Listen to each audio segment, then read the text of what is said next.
Hello competitors, ఎలా ఉన్నారు అందరూ? ఓకే, నెంబర్ సిస్టంలో ఆల్రెడీ ఒక మోడల్ మనం చూసాం కదా, బాగా ఇంపార్టెంట్ అని. సో ఇది ఇంకా ఇంపార్టెంట్ అండి. ఏంటి అంటే, ఇఫ్ ఏ నెంబర్ మనకు వచ్చరికి ఇక్కడ 11 డిజిట్ నెంబర్ని ఇచ్చారు, is divisible by 11, then find the value of X.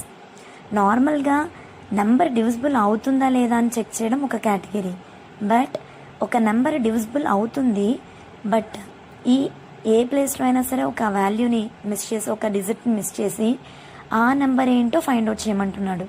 So ఇప్పుడు ఏంటి అంటే, ఇది ఒక 11 డిజిట్ నెంబర్ మనకి ఇచ్చాడు. సో దీన్ని ఏంటి అంటే, ఈ ఇక్కడ ఉన్న థౌజండ్స్ ప్లేస్లో ఉన్న వాల్యూ, ఈ ఎక్స్ ప్లేస్లో ఎంత నెంబర్ వస్తుంది, ఏ నెంబర్ వస్తుంది అని చెప్పేసి మనం ఫైండ్ అవుట్ చేయాలి. ఇక్కడ వచ్చేసరికి ఆప్షన్స్లో 3, 4, 5, 7 ఉంది. నార్మల్గా ఇక్కడ డివిజిబుల్ అనే వర్డ్ అంటే మనకి కావాల్సింది, మనం తెలుసుకోవాల్సింది ఏంటి అంటే డివిజిబిలిటీ రూల్స్ తెలుసుకోవాలి. సో డివిజిబిలిటీ రూల్స్లో ప్రజెంట్ అయితే అన్ని రూల్స్ నేను డిస్కస్ చేయట్లేదు. ప్రజెంట్ 11th రూల్, 11తో డివిజిబుల్ అవుతుంది అని ఇచ్చాడు కాబట్టి 11th రూల్ గురించే మాట్లాడుకుందాం. సో మనకి 11th రూల్ వచ్చేసరికి ఏంటి అంటే, the difference between sum of digits in odd positions and even positions వచ్చేసరికి దాని డిఫరెన్స్ తీసుకోవాలన్నమాట.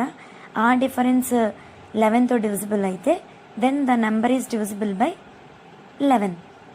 ఏంటి అంటే, ఇక్కడ మనం ఆడ్ పొజిషన్లో ఉన్న వాల్యూస్, ఈవెన్ పొజిషన్లో ఉన్న వాల్యూస్ని సపరేట్ చేసుకుందాం ఇప్పుడు. సో ఆడ్ పొజిషన్లో ఏమేమి నెంబర్స్ ఉన్నాయి ఇక్కడ మనకి? 6, 8, 3, 9, 1 అండ్ 5. సో ఈవెన్ పొజిషన్లో ఉన్న నెంబర్స్ ఏంటండి? సో ఈవెన్లో వచ్చేసరికి మనకి 7, 4, 2, x, 4. ఇప్పుడు ఏంటి అంటే, ఈవెన్ ఆడ్ ప్లేసెస్ని డిసైడ్ చేసుకొని ఆడ్ సపరేట్గా, ఈవెన్ సపరేట్గా రాసుకోవాలి. మనకున్న డివిజిబిలిటీ రూల్ ఏంటి అంటే, డిఫరెన్స్ అని మొత్తం రాయట్లేదు. So difference between even and odd positions, sum.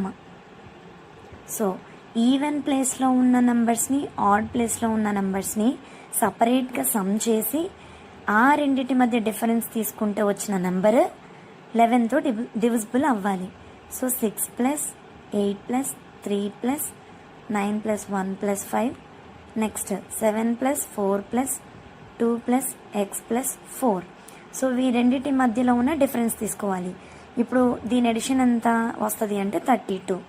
So ఇది వచ్చేసరికి ఎంత అంటే మనకి 17 + x. సో ఇప్పుడు మనకి ఈ రెండింటి మధ్యలో ఉన్న డిఫరెన్స్ కావాలి. So 72 - 17 + x. So 32 - 17 plus into minus minus. So minus into plus minus x. So you will get 15 - x. ఇప్పుడు మనల్ని అడుగుతున్నది ఏంటి? X value. So trial and error method చేద్దామా? ఇక్కడ ప్రజెంట్ మనకి ఇచ్చిన ఆప్షన్స్లో 15 - x ఇస్ ద డిఫరెన్స్. ఇప్పుడు ఎక్స్ వాల్యూ తెలియకుండా 11తో డివిజిబుల్ అవుతుందా లేదా మనం చెప్పలేం.